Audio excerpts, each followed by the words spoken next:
Hi friends, upma pesarattu ఇలా try చేయండి. Taste అయితే చాలా బాగుంటుంది. ముందుగా ఒక గిన్నెలో 3 గ్లాసుల పెసలు, ఒక గుప్పెడు బియ్యం, 1 టేబుల్ స్పూన్ మెంతులు వేసుకొని ఓవర్ నైట్ నానబెట్టుకోవాలి. పెసరట్టుకైతే పెసలు ఎక్కువ ఉండాలి, బియ్యం తక్కువ ఉండాలండి. అప్పుడే టేస్ట్ బాగుంటుంది. నానబెట్టుకున్న పప్పుని ఈ విధంగా కడిగేసుకొని పక్కన పెట్టుకుందామండి. కడిగి పెట్టుకున్న పప్పుని ముందుగా ఒక మిక్సీ జార్ తీసుకొని మిక్సీలో వేసుకుందాము. వేసుకున్నాక 4 నుంచి 5 వరకు పచ్చిమిర్చి, కొత్తిమీర, ఉప్పు, అల్లం, కొద్దిగా వాటర్ కూడా పోసుకొని మిక్సీ వేసుకుందామండి. బాగా మెత్తగా పట్టుకోకూడదండి. మెత్తగా పట్టుకుంటే టేస్ట్ అంతగా ఉండదండి. కొంచెం బరగ్గానే పట్టుకోవాలి. చూసారు కదా, ఈ విధంగా పట్టుకుంటే సరిపోతుంది. పట్టుకున్న పిండిని ఒక గిన్నెలో వేసుకొని 1 టేబుల్ స్పూన్ జీరా వేసుకొని కలుపుకొని పక్కన పెట్టుకుందాము.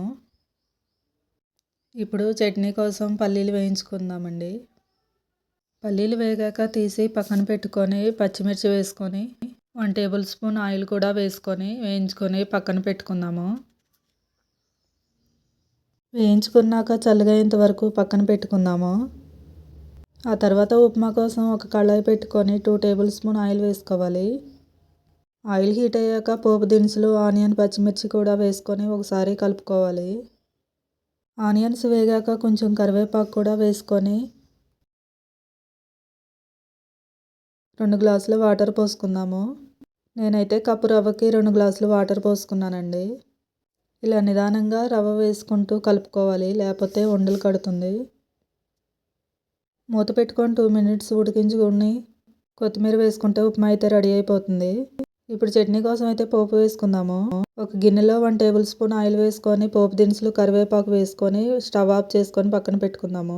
ఇప్పుడు వేయించుకున్న పల్లీలు మిక్సీ జార్లో వేసుకొని వెల్లుల్లి, జీరా, ఉప్పు వేసుకొని మిక్సీ పట్టుకుందాము.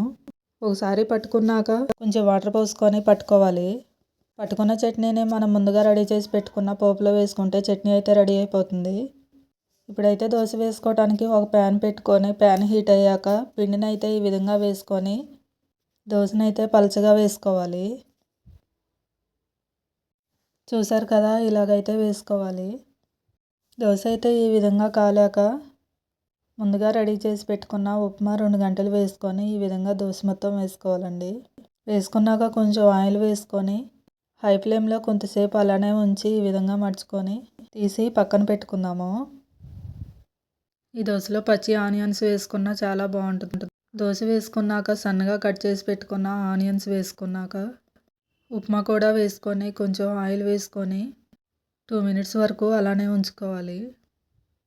2 మినిట్స్ అయ్యాక తీసి పక్కన పెట్టుకుంటే ఎంతో టేస్టీ అయిన ఉప్మా పెసరట్టు రెడీ.